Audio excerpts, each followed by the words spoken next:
नमस्कार दोस्तों, कैसे हैं आप सब। उम्मीद करता हूँ सब बढ़िया होंगे और सबकी तैयारी बढ़िया तरीके से चल रही होगी। आज का टॉपिक आपने पहले ही देख लिया होगा टाइटल में। टॉपिक का नाम है संसद। बहुत ज़्यादा महत्वपूर्ण टॉपिक है।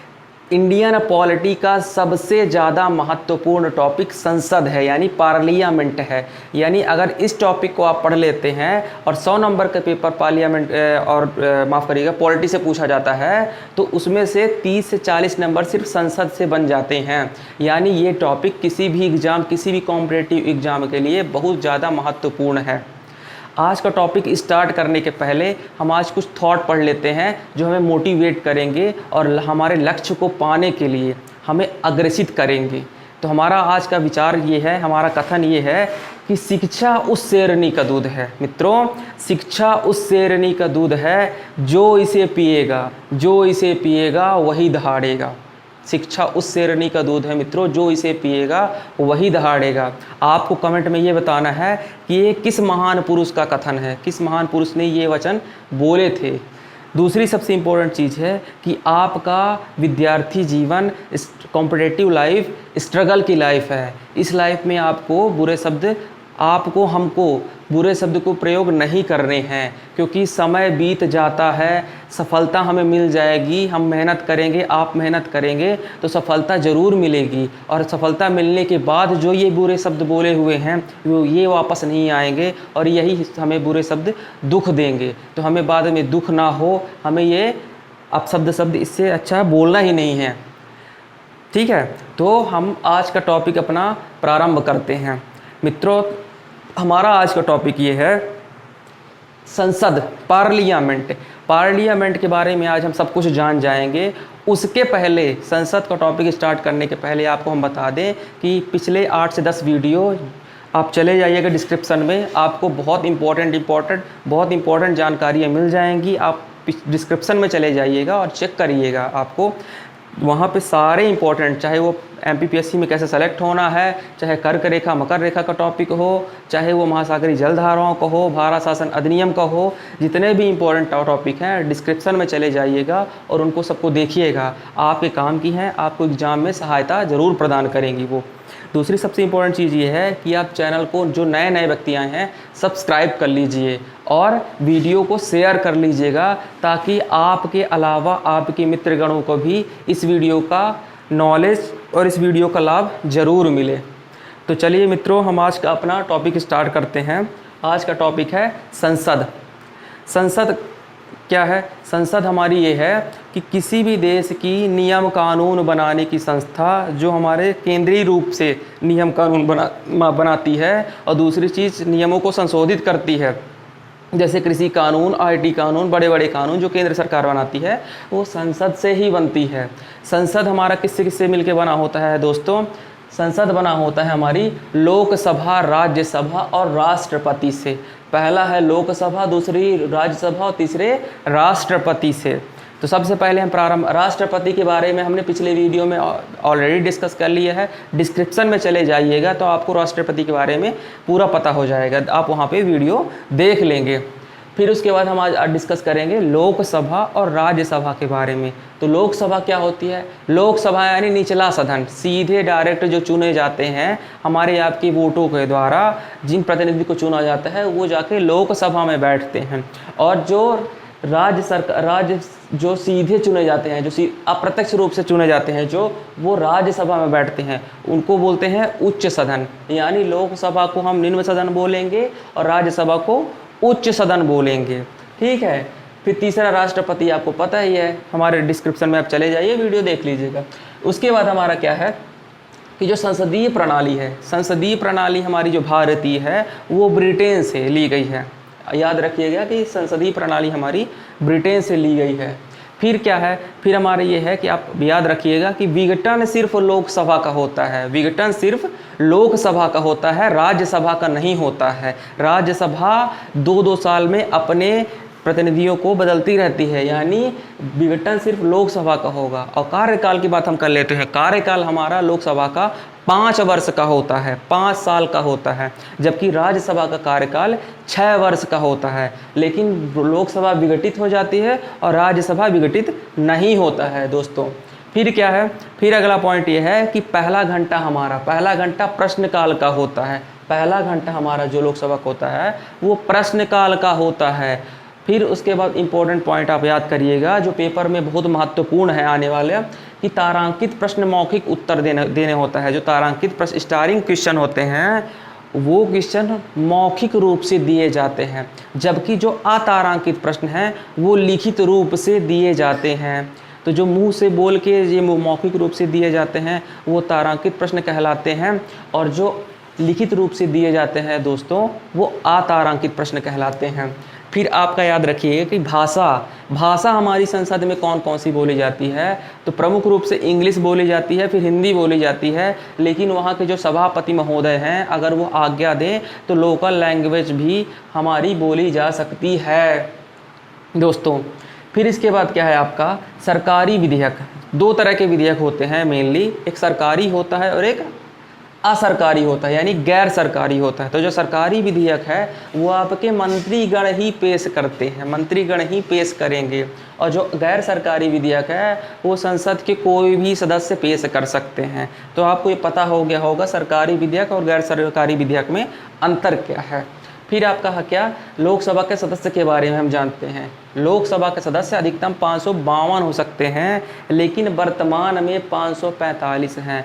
वैसे 552 हो सकते हैं लेकिन वर्तमान में 545 हैं। और ऐसी राज्यसभा में 250 सदस्य वर्तमान 250 सदस्य वैसे हो सकते हैं, लिमिट है, और 245 सदस्य वर्तमान में हैं, जिनमें से 229 सदस्य राज्यों से हैं, 4 संघ से हैं और 12 राष्ट्रपति के द्वारा मनोनीत किए जाते हैं। तो इस तरह से हो जाएंगे आपके 245। आपको पहले ही बता दिए हैं कि 6 वर्ष अवधि होती है राज्यसभा की। और राज्यसभा की पहली बैठक कब स्थापित हुई थी? 1952 में पहली बार राज्यसभा की पहली बैठक स्थापित हुई थी। फिर इसके बाद आप जान लीजिए मित्रों कि 2 बैठकों के बीच में अधिकतम 6 माह का अंतराल होना चाहिए। 6 माह का अंतराल होना चाहिए 2 बैठकों के बीच में अधिकतम। और सामान्य वर्ष में 3 सत्र होते हैं। हमारे जो संसद है उसमें 3 सत्र होते हैं। एक बजट सत्र, दूसरा सत्र होता है मानसून सत्र और तीसरा होता है शीतकालीन। पहला बजट सत्र, दूसरा मानसून सत्र, तीसरा शीतकालीन सत्र। पहला जो बजट सत्र होता है वो फरवरी से लेके मई तक के बीच का टाइम होता है। दूसरा होता है आपके जुलाई से सितंबर और तीसरा समय होता है आपका शीतकालीन नवंबर से दिसंबर के बीच में। इसके बाद क्या है, गणपूर्ति, यानी जो कोरम होता है वो 1/10 होता है टोटल सदन के संख्या की, सदन की बैठक के लिए। यानी गणपूर्ति 1/10 सदन की संख्या का होना चाहिए। अगर कोई भी बैठक चाहिए तो 1/10 यानी 500 अगर 45 हैं तो उसमें 55 होना चाहिए, ठीक है। और अधिकतम 60 दिन की अनुपस्थिति होना चाहिए। कोई भी संसद का व्यक्ति जो सांसद है वो 60 दिन अधिकतम गैफ कर सकता है, इससे अधिक वो बिना बताए गैफ नहीं कर सकता है। गणपूर्ति सदस्य पहले ही बता दिए हैं कि 55 होना चाहिए लोकसभा में, और राज्यसभा में 25 होना चाहिए, 25 होना चाहिए। एज की बात कर लेते हैं, उम्र की बात कर लेते हैं। तो लोकसभा में उम्र की बात हम करेंगे तो इसमें 25 साल की मिनिमम एज लिमिट है, यानी मिनिमम आपका 25 साल होना चाहिए। और जो राज्यसभा है वो 30 वर्ष की होना चाहिए आपकी राज्यसभा की मिनिमम एज। पहले लोकसभा अध्यक्ष कौन थे? पहले लोकसभा अध्यक्ष थे आपके गणेश मावलंकर पहले इसके अध्यक्ष थे। और अभी वर्तमान में 17वें आपके लोकसभा अध्यक्ष हैं ओम बिरला। इसके बाद अब आर्टिकल नंबर 331 की बात करेंगे हम। आर्टिकल नंबर 331 में एंग्लो इंडियन का सिलेक्शन होता है। 2 एंग्लो इंडियन को चुना जाता है आपके आर्टिकल नंबर 331 के द्वारा। और धन विधेयक है इसका डिसीजन सिर्फ लोकसभा ले सकती है, राज्यसभा नहीं लेगी। तो इस तरह मित्रों धन विधेयक का डिसीजन सिर्फ लोकसभा करती है। तो ये आपके बेसिक पॉइंट थे जो लोकसभा राज्यसभा के उसमें एज लिमिट, संख्या और कोरम आदि को जो इम्पोर्टेंट महत्वपूर्ण फैक्ट थे उसके बारे में आपने जान लिया है। अब हम ये जानेंगे कि लोकसभा, राज्यसभा और संसद, लोकसभा, राज्यसभा और राष्ट्रपति को जो मिलाकर संसद बनती है उसमें जितने सारे आर्टिकल हैं, यानी आर्टिकल इसमें 79 यानी 79 से लेके 123 तक है, उनमें अलग अलग आर्टिकल में क्या क्या प्रावधान दिया हुआ है। तो पहला आर्टिकल हमारा है 79 नंबर का, जिसमें संसद के गठन का वर्णन है। संसद के गठन का वर्णन 79 नंबर में है। और जो सबसे लास्ट आर्टिकल है 123, उसमें अध्यादेश, राष्ट्रपति द्वारा अध्यादेश जारी करने का अधिकार प्राप्त है। इसके बीच में जितने सारे आर्टिकल हैं उन सब के बारे में हम चलिए जान लेते हैं, जो परीक्षा में बहुत ज़्यादा इंपॉर्टेंट है। तो संसद, पहला है अनुच्छेद आपका आर्टिकल नंबर 79, उसमें है संसद का गठन, संसद के गठन का वर्णन, उसमें क्या क्या होगा, कैसे राज्यसभा, लोकसभा, उसमें क्या क्या होगा वर्णन, कौन कौन से व्यक्ति बैठेंगे, उस कहाँ से आएंगे, वो संसद के गठन का वर्णन 79 में दिया हुआ है। फिर आपका 80 नंबर है, यानी 80 नंबर का जो अनुच्छेद है उसमें राज्यसभा के गठन का वर्णन है। 80 नंबर का राज्यसभा और 81 नंबर का लोकसभा। आसानी से याद हो जाएगा कि संसद का गठन 79 में है और फिर राज्यसभा फिर लोकसभा है। 79, 80, 81 एकदम सरल है, आपको याद हो जाएगा, इसमें कोई ट्रिक पढ़ने की ज़रूरत नहीं है। तो आपका 79, 80, 81 हो गया। इसके बाद है प्रत्येक जनगणना के बाद समायोजन होगा। आर्टिकल नंबर 82 में प्रत्येक जनगणना के बाद समायोजन का वर्णन किया हुआ है। फिर आपका आता है आर्टिकल नंबर 83। आर्टिकल नंबर 83 में है संसद सदन की अवधि के बारे में, यानी जो कितने टाइम के लिए होगी संसद, इसका वर्णन आर्टिकल नंबर 83 में दिया है। आर्टिकल नंबर 84 में दिया है संसद सदस्य की सदस्यता की योग्यता, यानी जो संसद के सदस्य होंगी उनमें क्या क्या योग्यताएं होंगी, इसका वर्णन दिया हुआ है आर्टिकल नंबर आपके 84 में। सारे इम्पोर्टेंट आर्टिकल हैं, कोई भी आर्टिकल आपको छोड़ना नहीं है, सभी आर्टिकल से प्रश्न जरूर बनेंगे। फिर आपका आर्टिकल नंबर अब आएगा 85। तो 85 में दिया है संसद सत्र सत्रावसान विघटन, यानी भंग का। संसद सत्र क्या होगा, विघटन कैसे होगा, भंग कैसे होगा, ये आर्टिकल नंबर 85 में दिया हुआ है। फिर 86 नंबर में दिया है राष्ट्रपति का सदनों को संबोधित करने और संदेश देने का। राष्ट्रपति संसद को संबोधित कैसे करेंगे, कैसे कैसे वो संदेश देंगे, ये आर्टिकल नंबर 86 में दिया हुआ है। आर्टिकल नंबर 87 आपका क्या है, 87 नंबर ये कहता है कि राष्ट्रपति का विशेष संबोधन होगा। राष्ट्रपति विशेष संबोधित करेंगे, बहुत महत्वपूर्ण आर्टिकल है ये। सीधे आपका आर्टिकल नंबर 87 से उठाया गया है, माफ़ करिएगा 87 नंबर आर्टिकल से ये उठाया गया है। 88 नंबर आर्टिकल आपका क्या कहता है, 88 नंबर आर्टिकल कहता है कि सदनों के प्रति मंत्रियों व अटॉर्नी जनरल के अधिकार, मंत्रियों और अटॉर्नी जनरल के अधिकार 88 नंबर आर्टिकल में दिया हुआ है। फिर इसके बाद संसद के पदाधिकारीगण आएंगे। पदाधिकारीगण स्टार्ट हो जाते हैं आपके 89 नंबर से, ठीक है। तो राज्यसभा के सभापति एवं उपसभापति, आपको रटने की ज़रूरत नहीं है, आप ऐसे समझ जाएंगे कि जब आप 89, 90, 91, 92, 89, 90, 91, 92 जो चार हैं, यही चार अगले आपको 93, 94, 95, 96 से मैच करते हुए मिलेंगे।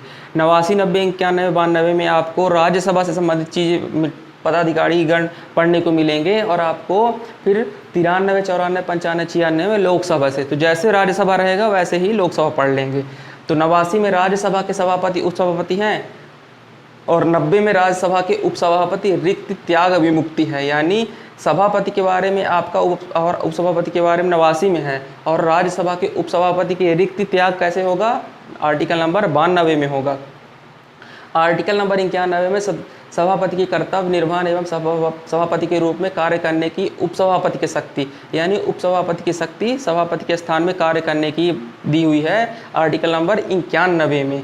और सभापति व उपसभापति का अध्यक्षता से विरत होना, यानी अध्यक्षता जो होती है आपकी राज्यसभा की, वो आपकी सभापति और उपसभापति दोनों कैसे विरत होंगे, ये आर्टिकल नंबर 92 में है। तो जैसे 89 था वैसे ही अब 93 हो जाएगा। 89 93 मैच करते हैं राज्यसभा और लोकसभा के बारे में। तो लोकसभा के अध्यक्ष का वर्णन 93 में है और लोकसभा के अध्यक्ष उपाध्यक्ष के रिक्त 94 में है। 89, 92, 90, 93, 91, 94 और फिर 92, 96 ये सारे मैच करते हुए आर्टिकल हैं। फिर आपका 94 है तो लोकसभा अध्यक्ष उपाध्यक्ष का पद रिक्त त्यागपत्र विमुक्ति है। 95 में लोकसभा के उपाध्यक्ष व अन्य का अध्यक्ष के रूप में कार्य करने की शक्ति है, कर्तव्य है। इसके बाद आपका आएगा दोस्तों कि 97 आपका आर्टिकल कहता है कि सभापति उपसभापति अध्यक्ष उपाध्यक्ष के वेतन क्या होंगे, पेमेंट क्या होगी, इसका वर्णन आपके आर्टिकल नंबर 97 में दिया होगा। ठीक है ना। सभापति उपसभापति अध्यक्ष उपाध्यक्ष चारों का वर्णन इसमें दिया हुआ है। इसके बाद संसद सचिवालय का वर्णन आर्टिकल नंबर 98 में दिया हुआ। आर्टिकल नंबर 98 संसद सचिवालय का वर्णन करता है। 99 सदस्यों का शपथ ग्रहण, जो संसद में शपथ ग्रहण करेंगे सदस्य, उसका वर्णन आपके आर्टिकल नंबर 99 में दिया हुआ है। आर्टिकल नंबर 100 क्या कहता है, दोनों सदनों में मतदान रिक्त कोरम पूर्ति बिना सदनों के कार्य का अधिकार करना, यानी दोनों सदन में जो मतदान होंगे, रिक्ति होगी, कोरम होंगे, ये सब अधिकार का वर्णन आर्टिकल नंबर 100 में होगा, 100 में है। फिर सीटों की रिक्ति 101 नंबर में है, 101 नंबर में सीटों की रिक्ति का वर्णन है। 102 नंबर में सदस्यों की अयोग्य ठहराना, यानी जो सदस्य अयोग्य हैं, जो आ नहीं रहे हैं, जो दिवालिया हो गए हैं, इन सब के बारे में अयोग्यता का वर्णन 102 में है। 103 नंबर का जो आपका आर्टिकल है वो कहता है सदस्यों के अयोग्यता संबंधित प्रश्नों का निर्णय करना। 103 नंबर निर्णय करेगा कि कौन सा सदस्य अयोग्य है, किस बेस पे। फिर आपका मित्रों है आर्टिकल नंबर 104। आर्टिकल नंबर आप 104 जो है वो आर्टिकल 99 के शपथ के पहले पद ग्रहण करना और मतदान पर दंड है, यानी आप शपथ के पहले पद ग्रहण नहीं कर सकते, ना वोट कर सकते, इसका दंड का प्रावधान 104 नंबर आर्टिकल में है। 105 नंबर आर्टिकल आपका क्या कहता है, संसद के सदस्यों एवं समितियों की शक्तियां तथा विशेषाधिकार। संसद के जो सदस्य हैं और उनके विशेषाधिकार जो हैं समितियों सहित, उसका वर्णन आपके आर्टिकल नंबर 105 में दिया है, 105 में दिया है। 106 में क्या है, आप सदस्यों के वेतन एवं भत्ते, सदस्य जो संसद के सदस्य हैं उनका वेतन और भत्ते, ये 106 नंबर के आर्टिकल में दिया है। 107 नंबर का आर्टिकल क्या करता है, विधेयक की प्रस्तुति एवं उनको पारित करने संबंधी प्रावधान। विधेयक को पारित करना और उनको पारित करने संबंधी प्रावधान क्या है, इसका वर्णन दिया हुआ आपके 107 नंबर में। 108 नंबर का क्या है, दोनों सदनों की संयुक्त बैठक, एक साथ में दोनों सदन बैठेंगे, इसका संयुक्त बैठक का वर्णन 108 नंबर आर्टिकल में है। धन विधियों के बारे में विशेष प्रक्रिया 109 नंबर में है। 108, 109, 110 बहुत ज़्यादा इंपॉर्टेंट पॉइंट है, बहुत ज़्यादा इंपॉर्टेंट आर्टिकल है। फिर 110 जो नंबर जो आर्टिकल है, धन विधेयक की परिभाषा है, डिफिनीशन है धन विधेयक के बारे में। आपको पता है धन विधेयक डिसीजन कौन लेगा, सिर्फ लोकसभा लेती है, सिर्फ लोकसभा ही लेती है। फिर इसके बाद आपका क्या है, इसके बाद 11 है विधेयक की स्वीकृति कैसे होगी। 112 है वार्षिक वित्तीय वितरण, वार्षिक वित्तीय वितरण है। फिर इसके बाद 113 है संसद में प्राक्कलन से संबंधित विकरण, प्राक्कलन से संबंधित विकरण आपका 113 नंबर आर्टिकल में दिया हुआ है। 114 नंबर आर्टिकल कहता है विनियोजक विधेयक, विनियोजक विधेयक का वर्णन 114 नंबर आर्टिकल में दिया हुआ है। पूरक अतिरिक्त तथा अतिरेक अनुदान 115 नंबर आर्टिकल में पूरक अनुदान और अतिरिक्त वितरण है। 116 में लेखा पर मतदान ऋण असाधारण अनुदान पर मतदान है। 116 नंबर आर्टिकल है जो आपका लेखा पर मतदान देता है, मतदान ऋण और असाधारण अनुदान पर मतदान करने की अनुमति देता है। वित्तीय विधेयक संबंधी विशेष प्रावधान, वित्तीय विधेयक संबंधित विशेष प्रावधान का वर्णन 117 नंबर आर्टिकल में है। आपका 118 नंबर का आर्टिकल कहता है कि प्रक्रिया संबंधी नियम, प्रक्रिया संबंधी नियम का वर्णन 118 नंबर आर्टिकल में दिया हुआ है। 119 नंबर का आर्टिकल आपका कहता है कि संसद में वित्तीय कार्यवाही संबंधित विनियमन, यानी जो वित्तीय संबंधित विनियमन है वो आपका आर्टिकल नंबर 119 में है। और आपका 120 नंबर आर्टिकल कहता है संसद में उपयोग किए जाने वाली भाषा, बहुत महत्वपूर्ण है, ये बहुत महत्वपूर्ण है कि लैंग्वेज कौन सी यूज की जाएगी संसद में, इसका वर्णन 120 में है। 121 में है संसद में चर्चा पर प्रतिबंध है, यानी जो नॉर्मली चर्चा होती है बिना परमिशन के, उस सब के बारे में वर्णन दिया हुआ है आपका 121 नंबर आर्टिकल के बारे में। 121 नंबर का आर्टिकल संसद में चर्चा पर प्रतिबंध बताता है। 122 नंबर का आर्टिकल आपको कहता है कि संसद की कार्यवाहियों पर न्यायालय पूछताछ नहीं करेगा। 120, 21, 22, 23 ये चारों अति महत्वपूर्ण हैं कि 122 नंबर आर्टिकल ये कहता है कि संसद की जो कार्यवाही होगी उसमें न्यायालय पूछताछ नहीं करेगा। फिर आपका आता है जो संसद का सबसे लास्ट वाला आर्टिकल है, आर्टिकल नंबर 123। वो कहता है कि संसद के अवकाश काल में, यानी जब संसद दोनों बैठक नहीं होगी, उन अवकाश काल में राष्ट्रपति कोई भी अध्यादेश जारी कर सकता है। ये राष्ट्रपति की शक्ति का वर्णन किया हुआ है आर्टिकल नंबर 123 में। तो जितने भी आर्टिकल थे, थोड़ा समय लगा है ज़रूर, लेकिन आप ये याद रखिएगा कि आर्टिकल नंबर 79 से 123 तक उन आर्टिकल यानी अनुच्छेद 79 से लेके उन अनुच्छेद 123 तक जितने भी महत्वपूर्ण आर्टिकल थे, लगभग सबको इसमें शामिल किया गया है। और जितने भी उसके पहले महत्वपूर्ण टॉप बिंदु थे, उन सबको भी इस वीडियो में सम्मिलित कर लिया गया है। तो इसको आप ज़रूर देखिएगा, ये बहुत महत्वपूर्ण है। बेसिकली प्रीलिम्स के लिए और प्लस मेंस के लिए, दोनों के लिए बहुत महत्वपूर्ण टॉपिक है जिसको आपने पढ़ लिया है। इसको नोट्स बना लीजिए या फिर आपका वीडियो को एक बार दो बार रिवाइज करके देख लीजिए। उम्मीद करता हूँ आपको ये टॉपिक पसंद आया होगा और काफ़ी इससे आपको नॉलेज मिला होगा। ऐसे ही और वीडियोस देखने के लिए सब्सक्राइब कर लीजिएगा, चैनल को सब्सक्राइब कर लीजिएगा, ताकि अगली आने वाली सारी वीडियो आपको मिलती चली जाएं। और वीडियो को लाइक और शेयर करिएगा ताकि और मित्रों का और दोस्तों का भला हो जाए। मिलते हैं फिर अगले वीडियो में, तब तक के लिए जय हिंद।